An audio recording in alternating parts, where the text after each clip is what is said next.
RTE प्रवेश घोटाले में भले ही 19 प्रकरण सामने आए हों, लेकिन पुलिस का मानना यह है कि ये घोटाला और भी बड़ा हो सकता है। बारीकी से प्रकरण की जांच होने पर और भी दर्जनों मामले सामने आ सकते हैं। इसीलिए सीपी रविंद्र कुमार सिंघल ने प्रकरण की जांच के लिए एसआईटी का गठन किया है। इससे समझा जा सकता है कि आगे और भी बड़े खुलासे हो सकते हैं। अपने बच्चों को फर्जी दस्तावेजों के जरिए आरटीई के प्रवेश दिलाने वाले चिंच भवन निवासी तारेंद्र पवार को सीतामढ़ी पुलिस ने गिरफ्तार किया था।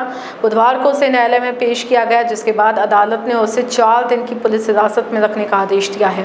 बुधवार को सीपी ने एसआईटी का गठन करने के आदेश जारी किए। आतापर्यंत जे सदर पोलीस स्टेशन आणि बर्डी पोलीस स्टेशन अंतर्गत जे 2 ऑफेन्स दाखल आहे त्याच्यामध्ये आपण आतापर्यंत 5 आरोपींना अटक केलेले आहे। त्याच्यामध्ये 4 हे पालक आहेत आणि एक ज्या ठिकाणी जो मुख्य आरोपी आहे शाहिद शरीफ याच्या ऑफिसमध्ये काम करणारी ती महिला आहे आणि त्या महिलेच्या अकाउंटवरती ट्रान्झॅक्शन झालेलं आहे। त्या अनुषंगाने आपण त्या महिलेला सुद्धा अटक केलेलं आहे।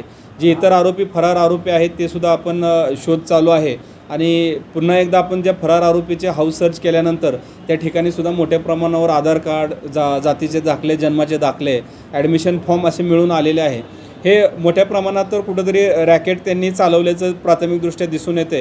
याच्यामध्ये आमचा तपास चालू आहे। याच्यामध्ये आणखीन काही शासकीय अधिकारी याच्यामध्ये इन्व्हॉल्व आहेत का हे आम्हाला निश्चितच त्यापर्यंत पोहोचायचं आहे। कारण ज्या दृष्टीने हे ॲडमिशन केलेले झालेले दिसत आहेत ते कुठेतरी एक टोळीच्या स्वरूपात किंवा एक मिळून हा ऑफेन्स केलेला दिसून येत आहे।